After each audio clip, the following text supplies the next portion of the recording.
अस्सलाम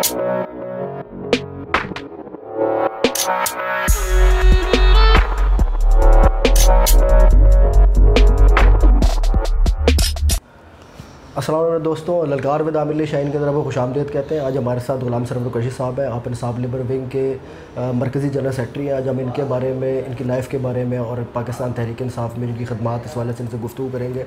अस्सलाम सर, कैसे हैं सर? वालेकुम अस्सलाम। सर मैं चाहूँगा सर पहले तो आप अपनी इब्तदाई लाइफ के बारे में बताएं। सर आपने कहाँ एजुकेशन हासिल की और आपकी इब्तदाई लाइफ के बारे में थोड़ा सा हमें बताएँ अपने बारे में। देखिए जी, आई बिलोंग्स टू सिंध और तहसील सेवन शरीफ ज़िला जामशोरो। मेरी इब्तदाई तालीम जो है वो अपने गांव की है। प्राइमरी मैंने अपने गांव पक्का चन्ना और फिर हाई स्कूल की जो है वो गवर्नमेंट हाई स्कूल सेवन शरीफ। इंटरमीडिएट मैंने इस्लामिया कॉलेज लाहौर से किया और बीएससी मैंने गवर्नमेंट डिग्री कॉलेज लाड़काना से किया और एमएससी मैंने सिंध यूनिवर्सिटी जामशोरो से किया। जो सर उसके बाद आप एज अ बैंकिंग फील्ड में सर आप आ गया? हाँ, उस वक्त अजीब बात यह थी कि हमारे सेक्रेटरी थे एजुकेशन के, अल्लाह उन्हें जन्नत नसीब करे, सैयद पनाह अली शाह। अच्छा। उसने मेरा पहला ऑर्डर निकाला as a lecturer Umarkot degree college. अच्छा। वो मेरे ऑर्डर हाथ में था तो मैं इंटरव्यू दे आया था हबीब बैंक का। तो हबीब बैंक का इंटरव्यू भी मैंने क्वालिफाई कर लिया तो दूसरे दिन वो भी ऑर्डर आ गया एज ए ग्रेड 3 ऑफिसर। अच्छा। हालात उस वक्त मुझे ये कह रहे थे कि बजाय इसके कि आप उमरकोट बॉर्डर पे जाएं, अच्छा, तो बेहतर यही है कि कराची में आप अपनी बैंकिंग का स्टार्ट करें। सर बैंकर की लाइफ क्या होती है सर? आप क्या कैसे कहते हैं बैंकर की लाइफ को आप किस तरह देखते हैं? देखिए जी, बैंकर की लाइफ जो आपको भी पता है और जो मेरा तजुर्बा कहता है कि इसमें रिस्पेक्ट बंदा अगर चाहे तो अपनी बहुत रिस्टोर करा सकता है। पार्टी के साथ एफिलिएशंस, लोगों के साथ उनका उठना बैठना और पीआर बनती है, अच्छे लोग मिलते हैं, लेकिन उसकी लाइफ बड़ी बिजी गुजरती है। अच्छा। कभी कभी ऐसा है कि अच्छे अच्छे मौके पे भी हम अपने घर को टाइम नहीं दे सकते थे, लेकिन this is the part of life और इम्तिहानात से आदमी को गुजरना पड़ता है। तो बहरहाल एहसन तरीके से मैंने 30 साल की सर्विस जो है हबीब बैंक में मैंने मुकम्मल की। अच्छा सर, आपका ताल्लुक सूफ़ी घराने से है तो सर उसका भी एक लाइफ के ऊपर इंसान की जिस फैमिली से बड़ा असर होता है, आपका उसके अपना उस घराने का कितना का असर था उसका, और क्या आपकी लाइफ में आपने उसे क्या सीखा? क्या आपकी उसके लाइफ के अंदर आपके क्या पॉजिटिव उसके वाले से आपके? मैं आज आपको एक यूँ समझिए कि इंकिशाफ भी है कि लोग मुझसे पूछते हैं कि आप सैयद हैं, तो मैं कहता हूँ मैं सैयदों का गुलाम। हम सैयद नहीं हैं। हाँ, अलबत्ता सालों से मतलब यह है कि फ्राम एंसेस्ट्रल जिसे कहते हैं, बड़ों से एक सनद मिलती है जो कि बड़े जो भी आलम दीन होते हैं, बुज़ुर्ग जो हमारे गुज़र गए, वो फिर पुश्त दर पुश्त वो अच्छा, उस ख़ानदान में जाती है। तो चूँकि मैं पीर फैमिली से भी हूँ और वालिद साहब हमारे चूँकि वो बॉम्बे यूनिवर्सिटी के ग्रेजुएट थे। अच्छा। 1922 के। अच्छा। और वो इरिगेशन डिपार्टमेंट में बड़े ओहदे पे रहे। तो उसने हमें हुक्म किया अपने बच्चों को कि बेटा मेरा भाई जो है ना वो ये मसनद संभालेगा। अच्छा। और आप जो है तालीम हासिल करें। अच्छा।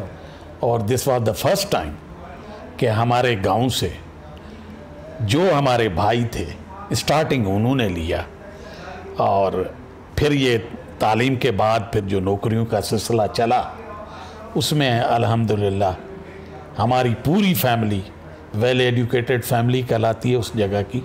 अच्छा। और अच्छी अच्छी जगहों पे वो अभी सर्विस कर रहे हैं। और पर्टिकुलरली हमारी आधी फैमिली तो यूँ समझिए कि आर्मी में इन्वॉल्व है। अच्छा। अच्छा। अच्छा सर, बैंकर की एक लाइफ के बाद आप फिर सियासत में आ गए सर, तो ये कैसा एक बैंकर की लाइफ और एक सियासतदान की, एक सियासतदान की तो बड़ी टफ सी लाइफ होती है, तो बहुत सारी चीज़ें इंसान को बर्दाश्त भी करनी पड़ती हैं कि जो कि बर्दाश्त बंदा बड़ी हिम्मत से कर रहा होता है। तो ये सर सियासत में किस तरह आना हुआ और लाइफ सियासतदान की? आमिर अली शाहीन साहब, आपको बता दूं, आप बच्चों की तरह हैं। ये कहानी जो है ये 1970 से चलती है। अच्छा। बल्कि 68 से। अच्छा। जब मैं लाहौर से आया था और मैं डिग्री कॉलेज लाड़काना में पढ़ रहा था, तो सच्चाई के साथ मैं आज आपको बताना चाहता हूँ कि मैं भुट्टो साहब का शेदाई था। और वहाँ डिग्री कॉलेज में स्टूडेंट्स यूनियन की इलेक्शन होती थी। अच्छा। उस ज़माने में 69 का मुझे याद है कि डिग्री कॉलेज की इलेक्शन हुई और वो मैं जीत गया as a magazine and social secretary. अच्छा अच्छा। जब हम ये जीते हैं तो हमारे प्रेसिडेंट थे नादिर अली मरख्यानी, जो बाद में सेक्रेटरी एजुकेशन भी हुए और फिर रिटायर हुए सिंध के। तो उन्होंने कहा यार मुझे भुट्टो साहब की तरफ से मैसेज आया है, क्योंकि उसमें पीपल्स पार्टी जो है ना स्टार्टिंग में थी, इर्तिका जिसे कहते हैं। बिल्कुल बिल्कुल ऐसी बात ही है। तो भुट्टो साहब मिलना चाहते हैं। कहानी तो बहुत बड़ी है, अगर मैं बैठूंगा तो सुनाए आप चाहेंगे सुने सर। तो वो ऐसा था कि कल पीर साहब यार ऐसा है कि हमारी पूरी टीम जाएगी और मुझे अब्दुल वहीद कटपर उस वक्त थे, लॉयर भी थे और फिर सिंध में लॉ मिनिस्टर भी बने भुट्टो साहब के दौर में। उन्होंने मैसेज दिया है कि भुट्टो साहब मिलना चाहते हैं। अभी हम ये तैयारी कर ही रहे थे, मुमताज़ भुट्टो साहब का फ़ोन आ गया कि आप जल्दी आ जाएं। हम वहाँ उस वक्त मुर्तज़ा हाउस कहते थे, हम वहाँ भुट्टो साहब से मिलने के लिए गए, जैसे आप यहाँ बैठे हैं ना। वो बहरहाल शिदाई थे और स्टूडेंट की कदर करते थे, आदमी की पहचान रखते थे। तो मैं यहाँ बैठ गया, दूसरे उधर बैठ गया, लेकिन उसने मुझे ख़ास करके यहाँ सेलेक्ट किया।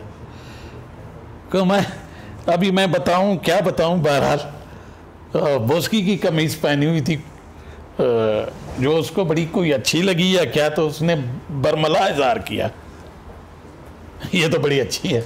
अच्छा। तो उस ज़माने में सेंट नहीं हुआ करती थी, अतर इस्तेमाल करते थे। जी जी बिल्कुल बिल्कुल। हाँ, और वो भी किसी दरवेश ने मुझे दिया हुआ था, तो वो उसकी खुशबू से भी वो इंस्पायर हुए, मुझे साथ बिठाया। कहने लगे कहाँ से आए हैं, मैंने बताया। कहने लगा अयूब खोड़ो की पोजीशन कैसी है। अच्छा। हाँ, मैंने कहा साहब अयूब खोड़ो तो इधर है डोकरी की तरफ, मेरा गांव है पक्का चना, तहसील 7। अच्छा। ज़िला जामशोरो। और यहाँ से मैं नहीं हूँ, मैं उस पक्का चना से हूँ, क्योंकि ये 2 पक्का चना थे, एक अच्छा। तहसील डोकरी में और एक तहसील 7 शरीफ में। अभी मैन ऑफ कमेंडमेंट की मैं बात करता हूँ, आया हूँ तो मैं इस वक्त पीटीआई का, लेकिन जो हकीकत है मैं आपको बता रहा हूँ, और दिस इज़ अ प्योरली, इसमें मैं ना इधर कर रहा हूँ ना। और इसकी विटनेस जो है वो सैयद अब्दुल्ला शाह मरहूम, अच्छा, जो सीएम रहे हैं। अच्छा। उसे पता है इस बात का। अब उसका बेटा जो है अगर उसके नक्शे कदम पे नहीं चला तो हम भी जुदा हो गए। तो उसने कहा कि मैं आ रहा हूँ सैयद मुराद शाह के पास। मुराद शाह ये वाला नहीं, मुराद शाह सैयद गुल मोहम्मद शाह का बेटा, अच्छा। जो गादी नशीन था। अच्छा। अभी उसकी भी डेथ हो गई है। अच्छा। और जुम्मे का दिन है और मैं तुम्हें पक्का चना से पिक करूँगा। अच्छा। मैंने सोचा ये इतना बड़ा लीडर है और इतनी मोहब्बत दे रहा है। बहरहाल मीटिंग वगैरह करके दूसरे साथी तो चले गए, मैं भी फिर 7 शरीफ वापस आ गया। छुट्टी थी, जुम्मे को हम निकलते थे, फिर पीर को वहाँ पहुँचते थे लड़काना। जुम्मे के दिन का है कि शाम को 5 बज रहे हैं, मैं हम वॉलीबॉल खेल रहे थे ग्राउंड पे। तो यकायक हमने देखा कि गाड़ियाँ आकर रुक गई। उस वक्त तक भी मुझे होश नहीं था कि वाकई आएंगे नहीं आएंगे, ये हैं कौन है। कोई 4-5 गाड़ियाँ खड़ी हो गई और वो नीचे उतर के कैब पहनी हुई थी। वहाँ एक छोटा सा छाबड़ी का होटल था। उससे पूछा कि यहाँ एक खूबसूरत सा बच्चा है। अच्छा। हाँ, नाम मैं भूल रहा हूँ, लेकिन कुरैशी है, पीर है, प्यारा बच्चा है यार, आप उन लोगों को जानते हैं। नाम मेरा उससे याद नहीं आया, लेकिन बाय कॉस्ट उसने कहा। अच्छा। तो उस होटल वाले का नाम था अल्लाह बचाए। वो दौड़ता हुआ आया, लेकिन इन द मीन टाइम मैंने देख लिया कि यार ये भुट्टो साहब, क्योंकि दूर तो थे नहीं, ग्राउंड भी वहीं थे।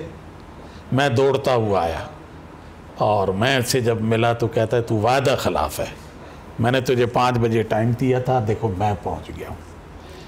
This is the question. और ये बात सोचने की है कि ये इस पाए का लीडर था।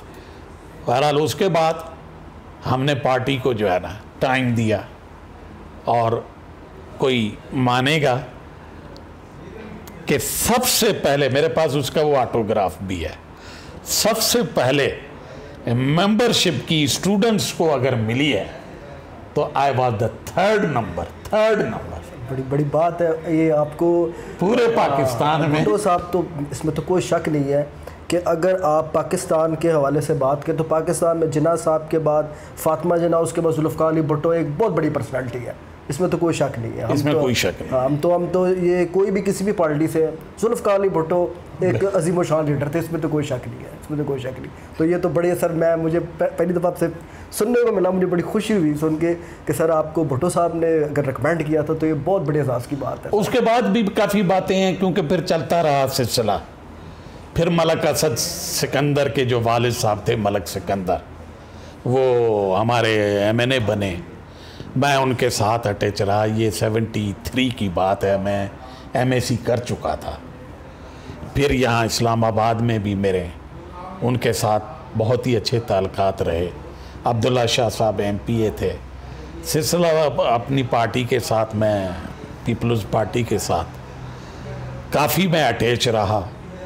और लेकिन जब शहीद हुई हैं बेनज़ीर, अच्छा, अब मैं आपको हकीकत बता रहा हूँ, हमारे नज़रियाती दोस्त जो थे उसको इस माफिया ने बेनज़ीर के बाद, अच्छा, नाम में क्या लूँ, सारी दुनिया जानती है। जी जी बिल्कुल ऐसी बात है, ऐसी बात। तो इन्होंने जो है आस्ता आस्ता जो है ऐसे लोगों को लाना शुरू कर दिए जो गाड़ियों में तो बैठ सकते थे, लेकिन ज़मीन पे बैठना उन्हें गवारा नहीं होता था। अच्छा, क्योंकि वो पैसे वाले आ गए, फ्यूडल लॉजेस आ गई, ब्यूरोक्रेट आ गए, बड़े बड़े ज़मींदार आ गए, और जो वर्कर था उसकी दिल आज़ारी होती गई, वो आस्ता आस्ता चलते गए।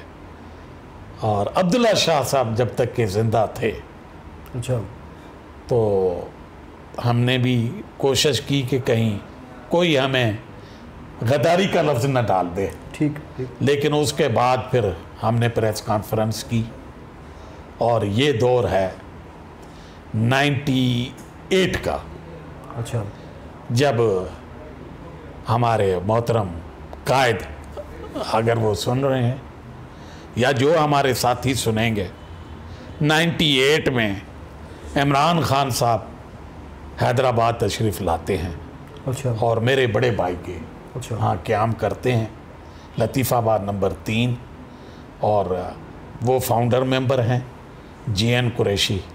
अभी अबव 80 है, अच्छा, पैरालाइज्ड हैं, हार्ट भी उसका जो है कमज़ोर है, और ऑपरेशन कराया है, आँखें भी कमज़ोर हैं।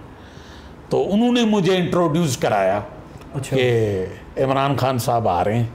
मैं उस वक्त 98 में जोनल चीफ था हबीब बैंक का, अच्छा, तो मैं ज्वाइन नहीं कर सकता था। अच्छा, लेकिन ये वो पीरियड है कि मेरी मोहब्बत जो है वो बढ़ती गई PTI में। अच्छा, यानी कि आपको खान साहब का नज़रिए की तरफ उस वक़्त आपके ज़हन में आया कि मुझे इन फ्यूचर इस पार्टी को ज्वाइन करना चाहिए? कब मेरा नज़रिया चेंज हुआ कि मुझे भाई ने भी कहा, अच्छा, उस वक्त तक भी मेरा नज़रिया नहीं बन रहा था। अच्छा, लेकिन आज मैं आपको बता दूं कि जुम्मे नमाज जामशोर और जामिया मस्जिद में मैंने इमरान खान साहब के साथ पढ़ी जब, अच्छा, मेरे घर के बाहर, अच्छा, तो वहाँ एक ऐसी बात गुजरी जो मैं बताना मुनासिब नहीं समझता हूँ, लेकिन मुझे क्लिक कर गई। अच्छा, कि इस बंदे में मुझे झलक नज़र आ रही है, अच्छा, भुट्टो साहब की। अच्छा, हाँ, क्योंकि मुझे उस वक्त इसकी अवामी बात जो अच्छी लगी कि नहीं, अगर उस याद हो, नहीं हमने यहाँ नहीं जाना। तो अब मैं क्या, वो इरफान अलवी जो हमारे प्रेसिडेंट साहब हैं, अलवी साहब हैं, शमीम नकवी हैं, या फैसल वावडा हैं, या अली जैदी हैं, या उस वक्त साबिर खान वो थे हमारे, उस वक्त नईमुल हक साहब भी थे, और ये सारे, अभी मुझे सुभान अली साहल थे, कोई ये जो पुराने वर्कर थे। तो जो वहाँ जो बड़े लोगों ने घेरा डाल के उनको कहीं ले जाने की कोशिश की, तो इमरान खान साहब ने कहा कि चारपाई के पे बैठ के हम खाना खाएंगे, लेकिन वहाँ नहीं जाएंगे। ज़बरदस्त ज़बरदस्त ज़बरदस्त। ये ऐसे ही हुआ। ये उनकी एक आपको भुट्टो साहब की एक झलक आपको नज़र आई, फिर मैं इंस्पायर हुआ। बहरहाल उसके बाद फिर बात ख़त्म हो गई। मैं 2007 में मैं रिटायर हुआ हूँ, 60 साल पूरे करके, और 2007 की एंड को मरहूम नईमुल हक साहब नहीं है, ये हमारे जावेद मियाँ दाद साहब मेरे क्लास फेलो थे। अच्छा। और हम इकट्ठे ही ज्वाइन किया और इकट्ठे ही रिटायर हुए। और उनके थ्रू और एक और दोस्त है, नईमुल हक साहब से मुलाकात हुई, और फिर नईमुल हक साहब के साथ इतना हमारा अटैचमेंट हो गया कि वो 2-3 दफ़ा मेरे घर पे आए और मुझे फिर पीटीआई में ज्वाइन कराया, और उस वक्त के पहला DRO, deputy regional organiser central, अच्छा, मुझे बनाया गया शुरू में। ये 2008 की बात। सर ये आपका लेबर विंग ज्वाइन करने के दौरान आपने और भी कई ओहदों में काम किया था? हाँ, मैं बता रहा हूँ। मुझे दरअसल ये लोग जब ये कहते थे कि ये तो टपक पड़े हैं, अच्छा, जैसे जैसे अक्सर आपने देखा होगा कि सोशल मीडिया में जो मुखालफीन हैं वो चला लेते हैं, सही सही सही, कि कुरैशी तो लेबर का कोई है नहीं, वो तो इतना बड़ी वो पोस्ट से रिटायर हुआ है। लेकिन उनको ये पता नहीं है कि मैं कब से हूँ और मेरी थिंकिंग क्या थी। ठीक। और आज मैं आपको बता दूं कि मैं उस वक्त भी जब ज्वाइन किया था हबीब बैंक, तो आई वॉज अकाउंटेंट। ठीक। अकाउंट्स में वो ऑफिसर ग्रेड नहीं था। सही है, सही। उसको बाद में फिर उन्होंने 3rd ग्रेड या सेकंड फिर फर्स्ट, और इस तरह से बाद में बना है। तो अकाउंटेंट जो होता है या कैशियर जो होता है, इज नॉट ऑफिसर ग्रेड। मैंने वो ज्वाइन किया, और आज मैं आपको ये बताता हूँ कि CBA हबीब बैंक की बनाने में पीर दीदार सरहंदी जो उस वक्त पहला बना था, उसको बनाने में मेरी काविशें हैं। ठीक। और मैं उस CBA का हिस्सा रहा हूँ। तो फिर तो ये तो जो आप पे इतराज़ कर रहे हैं तो बिल्कुल इतराज़ ही गलत बनता है। गलत बनता है, बिल्कुल गलत बनता है, फेडरेशन के लिहाज से भी गलत बनता है। और मैं आपको बता दूं कि जो आदमी 2008 से 12 साल इस पार्टी को दे रहा है, बिल्कुल सही है, और एक पीपल्स पार्टी के CM के सामने खड़ा है, ठीक, ये ज़रा सोचने की बात है। सही कह रहे हैं, सही। और इलेक्शन में भी मुखालफत दर मुखालफत कराया है। यहाँ तो किसी अच्छे खासे की सिंध में बात करने की जरूरत नहीं होती। सही बात है, आपको पता है, पर्चे भी कट जाते हैं, चोरियां भी होती हैं, पटके भी उतारे जाते हैं, और ट्रैक्टर उठाए जाते हैं, पानी बंद किया जाता है। मैं अपने ज़बानी नहीं बताना चाहता, इसलिए कि हम कमज़ोर फैमिली से नहीं हैं। We are called as soldier family, और हम लड़ते आए हैं और लड़ रहे हैं अभी तक। तो मेरी 12 साल की एफिलिएशन अगर किसी को नज़र नहीं आ रही तो इसमें मेरा वो तो सर मुखालिफ तो बताया कि वो तो फिर मुखालिफ जो होता है उसको तो फिर चाहिए होते हैं कुछ ना कुछ उसने निकालना होता है, तो वो तो चलता रहता है। अच्छा सर, लेबर फेडरेशन के हवाले से हम बात करते हैं कि वो लेबर फेडरेशन पे सर आप लेबर विंग काम कर रही है और जफाकश के नाम से हम लेबर फेडरेशन बन रही है, उसके बारे में सर अभी क्या आपकी क्या कितनी बन चुकी है, कितनी आगे बढ़ेंगे, उसके बारे में सर हमें बताएं थोड़ा सा। दिस इज़ अ वेरी, मैं ये कहता हूँ कि वेरी सेंसिटिव एंड सीक्रेट। अच्छा, मैं साफ बता दूँ, इसलिए कि हमारे दूसरे साथी जो है वो फेडरेशन भी बना चुके हैं जो मुखालफीन हैं। अच्छा, और वो कन्फेडरेशन भी बना चुके हैं। हमने अभी तक अनाउंस नहीं किया, इसलिए लोग हमें कह रहे हैं कि हम कमज़ोर हो रहे हैं। अच्छा। या हम कोई काम नहीं कर रहे। मैं आज ज़रा वाज़े कर दूं, भले वो दूसरे साथी भी सुन लें। जो किसी का कंधा इस्तेमाल करके, चाहे वो मिनिस्टर हैं, चाहे वो MNA है, चाहे वो MP है, अगर उन्होंने फेडरेशन बना ली है और अपने ओहदे जो है आपस में बैठ के बांट दिए हैं, अच्छा, तो उनके लिए भी इतला है और अपने साथियों के लिए भी मैं एक पैगाम दे रहा हूं कि वो उस वक्त तक रेगुलराइज नहीं मानी जाएंगी जब तक कि हमारी तरफ से कोई अप्रूवल लेटर नहीं गया उनको। अच्छा, ये लाजमी है? ये लाजमी इसलिए है कि इस वक्त इंसाफ लेबर विंग या इंसाफ वर्कर फेडरेशन सिर्फ एक है, जिसकी तोसी इमरान खान साहब ने की है, ठीक है, जिसका ऑर्डर सैफुल्लाह खान नियाज़ी ने निकाला है, ठीक है, और जिसको इस वक्त लीड ब्रिगेडियर सामन कर रहे हैं। ठीक हो गया, ये तो तय है। अब वो जो हैं वो इंसाफ का नाम यूज करते हैं, हमने चैलेंज किया हुआ है। साफ बात आज मैं आपको बता रहा हूं, जो कितनी देर तक हम छुपाएंगे, क्योंकि जब वो हमें दुखी कर रहे हैं, हमारे काम में टांग अड़ा रहे हैं, किसी चैनल को इस्तेमाल कर रहे हैं, किसी मिनिस्टर को, मैं नाम नहीं लेना चाहता, किसी गवर्नर को, किसी MPA को, किसी MNA को, तो हमारा भी अब फर्ज जाग रहा है कि हम ये कहें कि आप लोग गलत हो। इसलिए कि ये लेबर विंग जो है, ये इसकी तौसीक खान साहब ने की है, ये ऑफिशियल है, ये लीगल है। अब जब हमने देखा कि हमने लेबर विंग का काम जो है तहसील तक मुकम्मल कर लिया है, तो हमारे पास सीनियर वाइस प्रेसिडेंट का ओहदा जो था वो सेंट्रल में वो फेडरेशन के लिए था। ठीक, और वो प्रेसिडेंट जो है फेडरेशन का, senior vice president is equal to the president of the federation. ठीक हो गया। अब मैं बगैर किसी की दिल आज़ारी करते हुए, किसी का नाम लेते हुए, जिसको हमने सिलेक्ट किया वो कमजोर पिच पे खेला।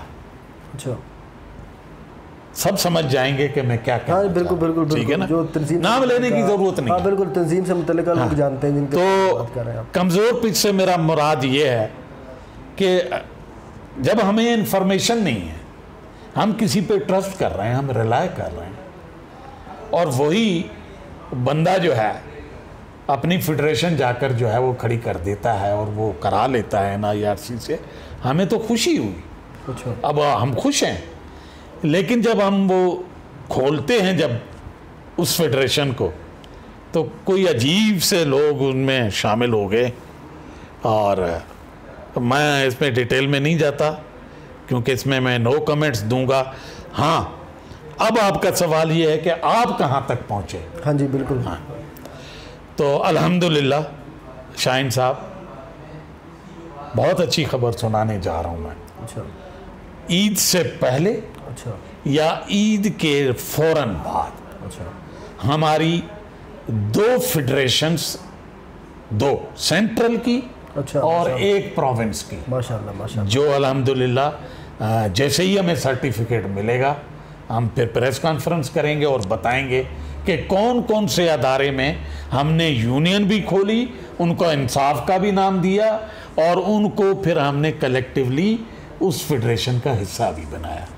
कि मैं डिपार्टमेंट नहीं बता रहा हूँ, लेकिन ये हकीकत है कि 2 सेंट्रल के और एक प्रोविंस कराची। हाँ, पंजाब वाला भी जो है, आई एम 100% श्योर, वहाँ भी जो काम कर रहे हैं, अल्लाह उन्हें खुश रखे, हो सकता है कि एक दिन पहले वो भी अनाउंस करा दे। चलो, तो मैं I am very much hopeful. अच्छा सर, एक बड़ा मेरा एक सवाल ये है कि लेबर विंग के को हम बड़ा इग्नोर देखते हैं बड़े हवाले से। मसलन जब टिकट्स आती हैं नेशनल असम्बली की, प्रोविंशियल असम्बली की, और फिर बल्दियात के अंदर भी हमने लास्ट टाइम देखा, लेबर का जो उहदेदार है उसको हमेशा इग्नोर किया जाता रहा। इसके बारे में सर आपका क्या, कि आगे क्या लेबर विंग को मरकज़ के साथ कोटे के वाले से बात करेगी कि हमारे भी लेबर के नुमाइंदों को टिकट्स दी जाए, ताकि हमारे भी नुमाइंदे जाके असम्बलीज़ के अंदर हमारे इशूज़ के बारे में गुफ्तगू कर सकें? सर इसके वाले से बड़ा अच्छा सवाल पूछा आपने, बड़ा अच्छा सवाल। आपको ये मैं बताते हुए खुशी महसूस करता हूँ कि जब ये आइन बन रहा था तो मेरा भी इसमें कुछ शेयर। जी जी बिल्कुल, ऐसी बात है, ऐसी बात है। और अगर आप शुरू से अगर पहला ही आइन का नुक्ता पढ़ेंगे तो उसमें पहला ही नुक्ता ये है कि labour wing is a independent entity. जी जी बिल्कुल, ऐसी हो बात गया। है, ऐसी बात है। अब ये ज़रूरी नहीं है कि हम मदर विंग से मांगें या मदर विंग के, हमारे चूंकि वो सीनियर है, बैकबोन है, मदर तो इसलिए नाम पड़ा है। बिल्कुल ऐसी बात। लेकिन इस बाई लॉ में लिखा हुआ है 10% कोटा। अच्छा। बिल्कुल क्लियर लिखा हुआ। अच्छा, अच्छा। आप पढ़ लीजिए, वो हम ले सकते हैं। अब यहाँ बात होती है दो, वो जो मैं आपको क्लियर करना चाहता हूँ। ठीक है, हमने ले लिए, देना 10 नहीं 5, लेकिन क्या हमारे पास लेबर में ऐसे लीडर होंगे? बिल्कुल, ये बिल्कुल इतने उनके पास इकोनॉमिकली साउंड होंगे या उनकी इतनी स्ट्रेंथ होगी कि वो इलेक्शन लड़ सकें? ये सवाल है। मैं तो कह रहा हूँ सीटें हमने ले ली, लेकिन वो आगे चल के हार गए, एक मिसाल है। तो फिर हमारी लेबर की भी उस वक्त वो कहेंगे कि भैया देखो यार, ये हमने टिकटें दी, ये हार गए। तो हमने साइमल्टेनियसली एक और रिक्वेस्ट की हुई है। अच्छा। कि आप अपने अमेंडमेंट करें आइन में, पार्टी आइन में भी और इलेक्शन कमीशन में, ठीक, थ्रू असेंबली स्पेशल सीट्स रखी जाए। यस, स्पेशल सीट्स नहीं, उसको ये कहें कि जैसे आप यूथ विंग है, मिनॉरिटी विंग है और लेडीज विंग है, ये वुमेन, उनको सीटें मिलती हैं। बिल्कुल ठीक। वो घर बेटी जो है इलेक्शन लड़े बगैर वो जीत जाती हैं। हमारी बहनें हैं, दोस्त हैं, भले जीतें। लेकिन ऐसा आप सोचें, जो लेबर गरीब तबका है, जो इलेक्शन नहीं लड़ सकता, और उसमें ऐसे ब्रेन हैं, ऐसे डेडिकेटेड लोग हैं, ऐसे सिंसियर लोग हैं, तो उनको भी सीट जो है वो स्पेशल दी जाए, जिसके लिए फाइट हो रही है। अच्छा सर, अभी तो आगे जो नेक्स्ट आ रहा है वो बल्दियाती इलेक्शन होता नज़र आता है। अब ये नहीं पता, गवर्नमेंट कब अनाउंस करती है, 6 महीने बाद होता है, साल बाद होता है। अभी कोरोना वायरस इशू भी चल रहा है, इस वजह से भी हो सकता है डिले हो जाए। तो आप क्या देख रहे हैं कि सिंध में, क्योंकि सिंध से बिलोंग करते हैं, सिंध में पीटीआई का बल्दियाती इलेक्शन में अगला फ्यूचर क्या देखते हैं? बड़ा अच्छा, ये मैं आपको बता दूं कि लेबर सीट जो होती हैं बल्दियाती इलेक्शन में होती है, लेबर सीट भी होती है। हाँ बिल्कुल, लेबर सीट होती है। ये तो आप ये आप इत्मीनान रखें कि लेबर सीट हम देंगे। ठीक हो गया। अब आपका दूसरा सवाल ये कि वहाँ हमारी पोजीशन क्या है, ओवरऑल कुछ ऐसी बातें हैं जो कड़वी भी हैं, लेकिन मुझे आज कहनी पड़ रही हैं। अच्छा। हमारे बड़ों ने कई छोटी मोटी गलतियां की हैं। अच्छा। और अगर मैं सच्चाई के साथ कह रहा हूं तो उनको सुना जाए, और ये बात मेरे ख्याल में खान साहब तक पहुंच जानी चाहिए कि सिंध को इतना टाइम खान साहब ने नहीं दिया। अच्छा। नंबर 1। और अगर दिया भी तो चंद लोग उसके पास गिरदा जो उसके साथ थे, उन्होंने उन्हें कम्युनिकेट सही नहीं किया। अच्छा। जिसकी मैं आपको मिसाल दे देता हूँ।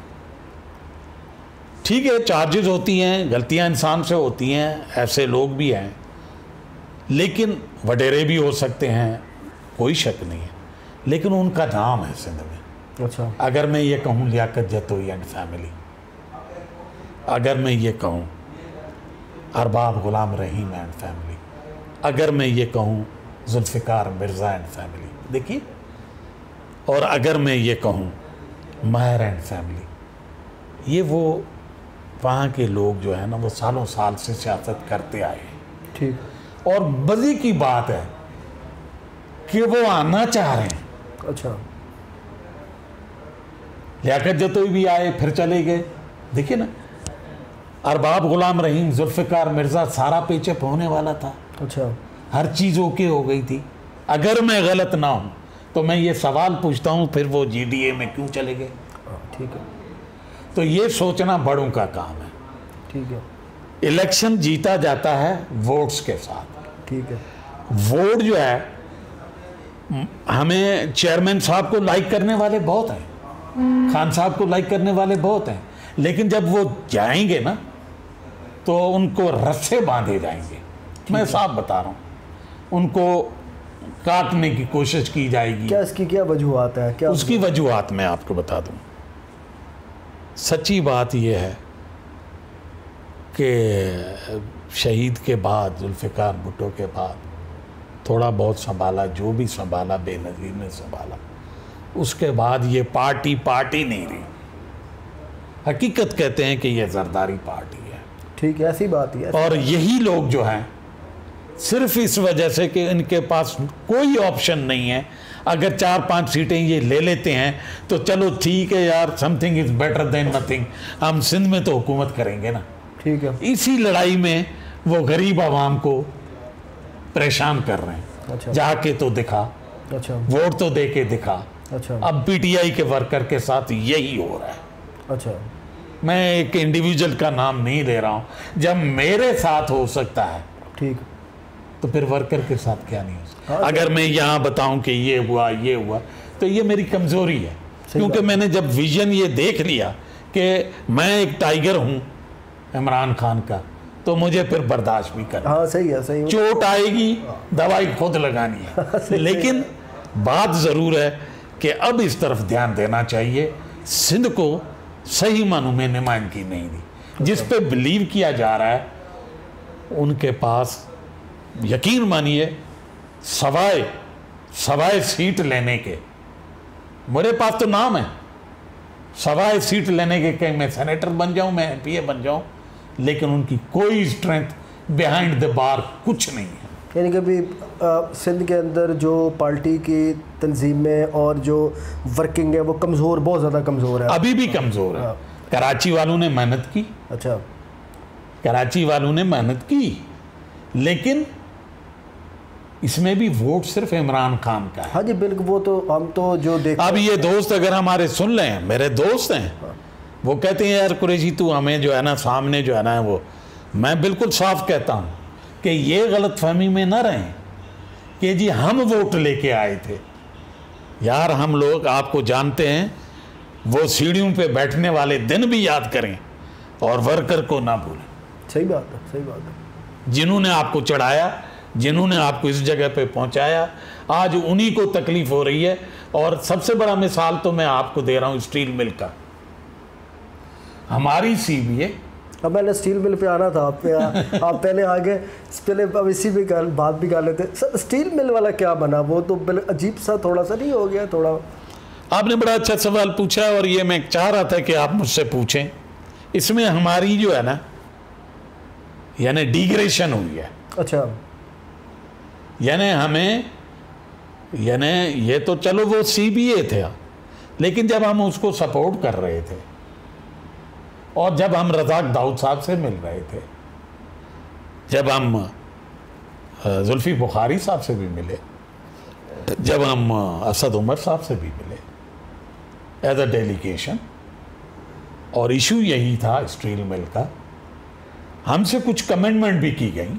अच्छा, मैं आज आपको बता रहा हूँ, अच्छा, एक भी कमेंटमेंट पूरी नहीं हुई, नंबर 1। नंबर 2, उन्होंने जो इंतज़ामिया वहाँ रखी, माजरत के साथ, शायद इस मेरे इंटरव्यू में दोस्त ज़रूर अगर हाई लेवल तक बात पहुँची तो वह मुझसे सवाल पूछेंगे कि यार कुरैशी साहब आपने क्या कह दिया। तो मैं उनसे ये कहता हूँ कि फिर दुबई से या अमेरिका से दरामद करने की ज़रूरत क्या थी? स्टील मिल में इन लोगों को बड़े बड़े सैलरियों के साथ आपने क्यों रखा? अच्छा, ठीक है ना।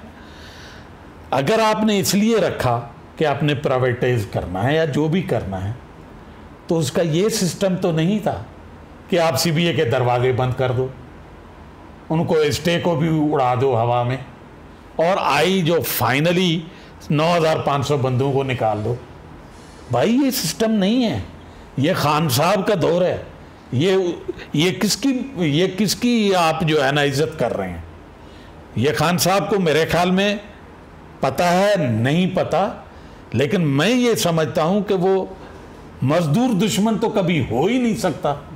सर प्राइवेटाइजेशन जो है वो एक तलवार है, वो एक मजदूर के ऊपर चल जाती है। आप कहते हैं प्राइवेटाइजेशन होनी चाहिए तमाम सेक्टर्स के अंदर कि नहीं होनी चाहिए? आप प्राइवेटाइजेशन के बारे में देखिए, मैं आपको बिल्कुल क्लियर कहता हूँ, in the interest of the country, अच्छा, in the betterment of the country, मैं कह रहा हूँ ठीक है स्टील मिल को दें, ठीक है, लेकिन ऐसे लोगों को देंगे, ऐसे लोगों को देंगे जो ठेकेदारी करके माल बना के फिर गायब हो जाएंगे, उसका एतराज़ है। ठीक है, आपने वो कहा है कि चाइना बिड दे रहा है, रशिया बिड दे रहा है, हम नहीं कहेंगे, हम आपका साथ देंगे, ठीक है ना।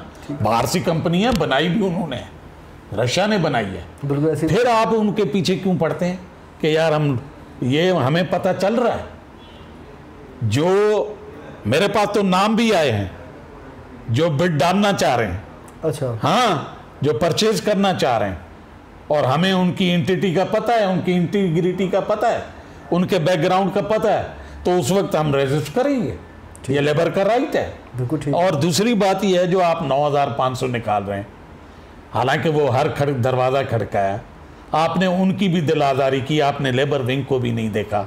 अब भी मैं कहता हूँ, और इंशाल्लाह सुप्रीम कोर्ट में ये केस गया है, और सुप्रीम कोर्ट के कल परसों के जो रिमार्क्स हैं वो बड़े हौसला अफजा हैं, अच्छा, और ये मुझे उम्मीद है 9,500 बंदे नहीं निकलेंगे, अच्छा। अब कैसे, वो भी मैं आपको बता दूं, अच्छा, ये मेरी प्रेडिक्शन है, अच्छा। मैं कोर्ट के तो नहीं कर सकता क्योंकि उसमें मैं बोल भी नहीं सकता, लेकिन उन्होंने जो अल्फाज कहे हैं, अच्छा, कि आप सबको जो दीवार पे लगाएंगे तो शोर तो उठेगा, अच्छा, ये, हाँ, ये जस्टिस, हमारे जो चीफ जस्टिस हैं, उसने ये अल्फाज कहे हैं, अच्छा। अब मुझे ये पता चल रहा है कि जो 60 क्रॉस करने वाले हैं या क्रॉस होने वाले हैं, आने वाले हैं या नज़दीक हैं, उनको गोल्डन हैंडशेक या जो उनको जो है वो दिया जाएगा।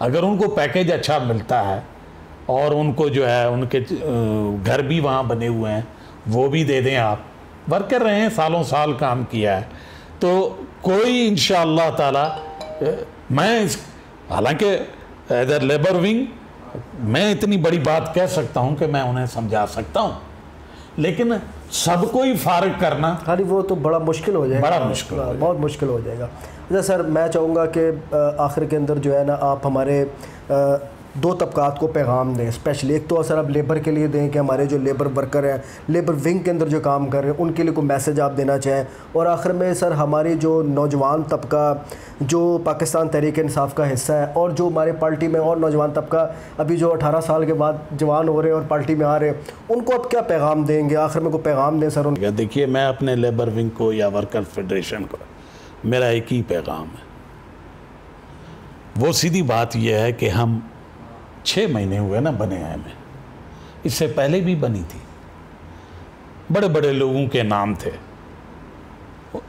मैं आपसे सवाल पूछता हूं कि उन लोगों ने आपके लिए क्या किया?